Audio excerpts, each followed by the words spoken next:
Welcome back. For 2 years, residents of Farama community in Ogbea local government area of Bayelsa state have been living with a problem of oil spill, which has destroyed their farmlands and waterways.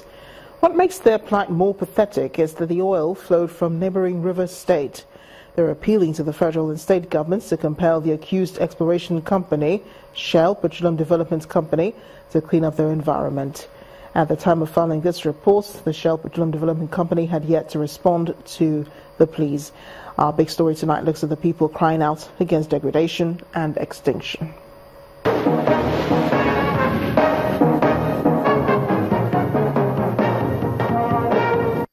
Sunday, the 15th of January, 1956.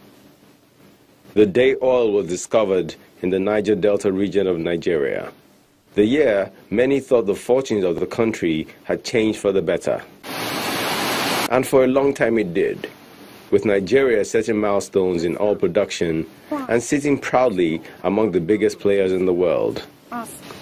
But somewhere along the line, the plot was lost, and corruption was allowed to creep in and tear the industry apart.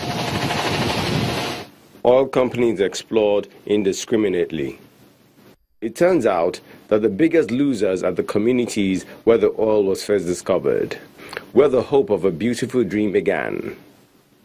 Now they are faced with daily nightmares of oil spillages, which have totally destroyed their land and waterways, leaving them to forage for food crops and fish. And for 2 years, Oroma community in Ogbea local government area of Bayelsa state has been crying out for help, but nothing has been done to resolve their peculiar case. The spill they are battling with flowed in from 113 kilometers away. Fingers point to an oil exploration company for the mess. We have been suffering from June 2015 to now 2017. We have been urging Shell to come and elevate or clean up so that we can regain the ground, but all the move we are moving, there is no way. But this environmental activist fears that the oil company is getting protection from corrupt government officials. And it is unacceptable. It is known that the owner of the facility has the responsibility to clean up and own up any other responsibility. Now, leaving this for this lengthy period, 2 years, only tells one thing, that there is double standard. The paramount ruler of Oroma community sums up his people's feelings with this plea. It's beyond the capacity of the community to do anything. It's government that can come in and speak with the concerned oil companies to see how they can manage and clean up the place. So we are appealing to government and the oil companies. They should be responsible organizations. Responsibility appears to be a tall order for those who for many years turned a blind eye to the plight of the community and the region. As the people fight on for attention and action, they most probably are also wishing for the ability to turn back the hands of time to January of 1956 and stop the discovery of what has become their nemesis.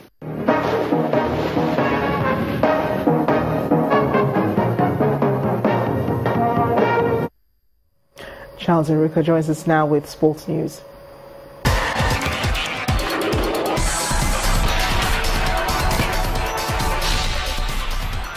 Welcome to Sports News. We begin with boxing. Nigeria's Larry Ekundayo will confront Gary Corcoran for the vacant WBO Intercontinental Welterweight title at London's Copper Box Arena on Saturday, July the 8th.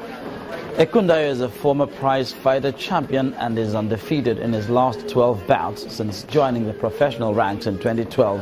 Ekundayo appealed for support in his quest to achieve his dream, like the reigning WBO and IBF champion Anthony Joshua.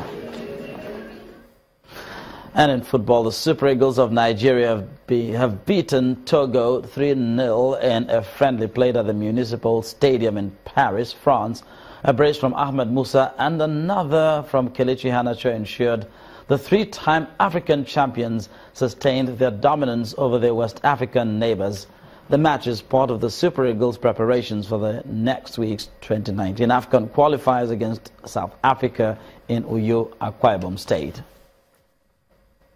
Meanwhile, the Super Eagles have risen to 38th in the latest FIFA World Ranking. Nigeria moved up 2 places after gaining 4 points in the month under review. By their new ranking, the Eagles are now 4th in Africa behind Egypt, Senegal and 2016 AFCON champions Cameroon. The top 10 in the world remain unchanged, with Brazil, Argentina, Germany, Chile, Colombia, France, Belgium, Portugal, Switzerland and Spain retaining their spots. In club soccer, Atletico Madrid have had their appeal against their transfer ban rejected by the Court of Arbitration for Sport. The Spanish club were banned from making signings for 2 transfer windows, along with city rivals Real Madrid, by FIFA last year after breaching rules over the transfer of foreign players under the age of 18. The judgment means Atletico are unable to make any signings until January 2018, although they can sell players.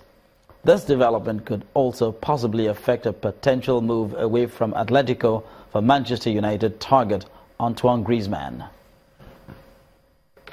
And that's it on sports news, and back to Amarachi with the rest of the news at 10.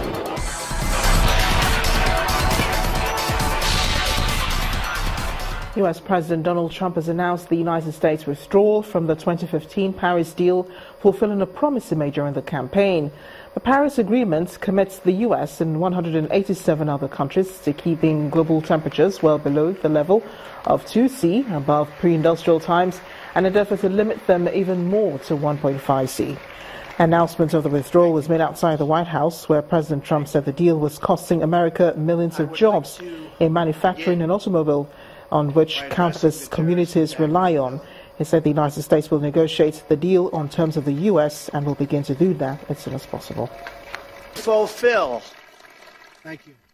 my solemn duty to protect America and its citizens. The United States will withdraw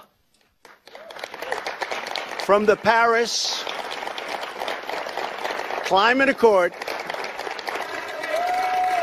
Thank you. But begin negotiations to re-enter either the Paris Accord or in really entirely new transaction on terms that are fair to the United States, its businesses, its workers, its people, its taxpayers. So we're getting out, but we will start to negotiate, and we will see if we can make a deal that's fair. And if we can, that's great. And if we can't, that's fine. And the main news again. The acting president, Professor Yemi Osinbajo, today visited Cross River State, where he reaffirmed the indivisibility of Nigeria. He asked those seeking the country's division to understand that Nigeria is great today because of its population and size. Also today, the House of Representatives kicked out the bill on the Southeast Development Commission amid a rowdy session. And U.S. President Donald Trump has announced the withdrawal of the United States from the climate change deal. Thanks for watching the news at 10 tonight. I am Amarachi Ubani. Good night.